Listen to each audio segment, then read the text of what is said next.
জাতি জনজাতি সহ সকলের জন্য সুস্বাস্থ্য সুনিশ্চিত করতে প্রয়াসবদ্ধ রাজ্যের স্বাস্থ্য দপ্তর, যার কারণে একের পর এক উন্নত নয়া পরিকাঠামো সংযুক্ত হচ্ছে রাজ্যের প্রতিটি প্রান্তে।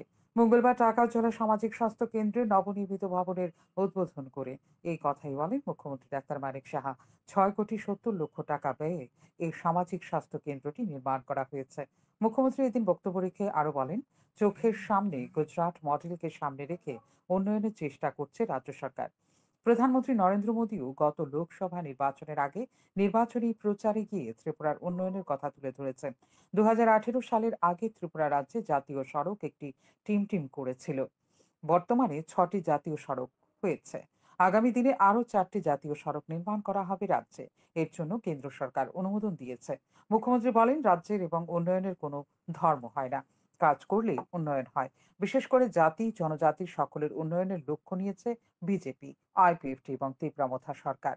এবং এডিসি এলাকার রাস্তাঘাট সহ বিভিন্ন উন্নয়ন করার জন্য ১৪০০ কোটি টাকা আনা হয়েছে। বিশেষ করে রাজ্যের পিছিয়ে পড়া ব্লকগুলির উন্নয়নে, বিশেষ করে রাজ্যের পিছিয়ে পড়া ব্লক এলাকার উন্নয়নের জন্য বাজার থেকে অতিরিক্ত অর্থ বরাদ্দ রাখা হয়েছে। পিছিয়ে পড়া ব্লকের সংখ্যা অধিক ধলাই জেলায়, তাই ধলাই জেলায় কিভাবে উন্নয়ন অতিরিক্ত করা যায় সেদিকে গুরুত্ব দিয়েছে সরকার, যার অঙ্গ হিসেবে ধলাই জেলায় মেডিকেল কলেজ স্থাপন করার সিদ্ধান্ত নিয়েছে সরকার। মুখ্যমন্ত্রী এদিন উদ্বেগ প্রকাশ করে বলেন, কোনো একটি কাজ করতে চাইলে নির্বাচন চলে আসে, ফলে কাজ করা যায় না। তাই এক দেশ এক ভোট কার্যকর করা অত্যন্ত জরুরি।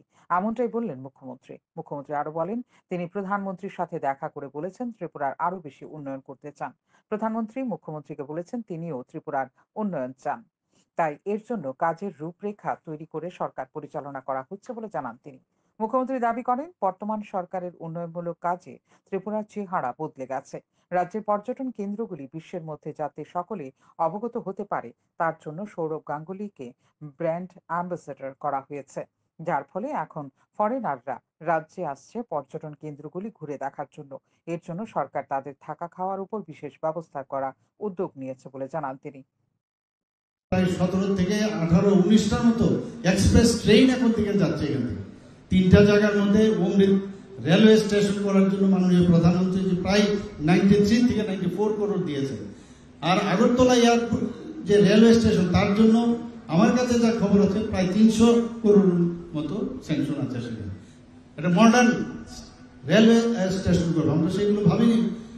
তো এবার মাননীয় প্রধানমন্ত্রীজির সাথে আমার বিস্তার আলোচনা হয়েছে। আমি বলেছি যে ত্রিপুরাকে আরো বেশি ডেভেলপ আমি করতে চাই। উনি বললেন, আমিও তো চাই ডেভেলপ করার জন্য। এই যে কথাগুলো আমরা কত ইন্সপায়ার্ড হই। এবং আমি সমস্ত ডিপার্টমেন্টের যারা আধিকারিকরা আছেন আমি বলেছি বিভিন্নভাবে প্রজেক্ট তৈরি করার জন্য। এই প্রজেক্টগুলো নিয়ে আমরা যাব। পয়সার কোনো অভাব নেই, মেইন হচ্ছে যে আমরা সবাই মিলে যদি if we are all United, তাহলে আমাদের মঞ্জিল বেশি দিন লাগবে না। ত্রিপুরা যেভাবে আমি বললাম যে ২১ বছর পরে আসার পর শুধু ওরা না, এই ডাক্তার ফ্যামিলি না, আরো অনেকে যখনই আসে বলে ত্রিপুরার চেহারাই পাল্টে গেছে এখন। এবং আমরা চাই যে যে টুরিস্ট স্পটগুলো আছে, আমরা সেই টুরিস্ট স্পটগুলো, অনেকে আমাদের আপনারা সবাই জানেন, এই টুরিস্ট স্পটগুলোর যাতে সারা পৃথিবীর মধ্যে তার সবাই অবগত হন, আমরা তার জন্য সৌরভ গাঙ্গুলিকে আমরা ব্র্যান্ড অ্যাম্বাসেডর করেছি। আপনারা দেখেছেন নিশ্চয়ই, বিভিন্ন জায়গায় গিয়ে গেলেন, বেশিরভাগ জায়গায় কিন্তু আপনার এই ট্রাইবেল এরিয়াতে, এবং সেগুলো মানুষও জানে। এখন প্রচুর আমাদের ফরেনার পর্যন্ত আসছে এখানে, বিভিন্ন প্রদেশ থেকে আমাদের অনেক বেশি বেড়ে গেছে এখন এখানে টুরিস্টরা। কিন্তু বিভিন্ন জায়গার মধ্যে তাদের কিছু কাজ যেহেতু শুরু হচ্ছে, অনেকে থাকার সমস্যা হচ্ছে, আরো বেশি ওদের ফেসিলিটিস বাড়াতে হবে, সিকিউরিটি আমরা বাড়ানোর চিন্তা ভাবনা করছি, তবেই তো মানুষ আসবে। G20 সময় মানুষ এসে গেছে, আমাদের চেষ্টা আছে, এবং চেষ্টার সাথে সাথে আমরা এটা হচ্ছে এডুকেশন আমাদের কাছে প্রায়োরিটি। আমাদের ছেলে মেয়েরা যারা আছে এডুকেশনও থাকতে হবে, আবার খেলাধুলায় উন্নত থাকতে হবে, স্বাস্থ্যের ব্যবস্থা আমাদের করতে হবে। অনুষ্ঠানে এছাড়া উপস্থিত ছিলেন মন্ত্রী টিঙ্কু রায় সহ অন্যান্যরা। আয়োজিত এদিনের অনুষ্ঠানের পর মুখ্যমন্ত্রী সহ অন্যান্য অতিথিরা নবনির্মিত ভবনটি ঘুরে দেখেন। সান্দন টিভি।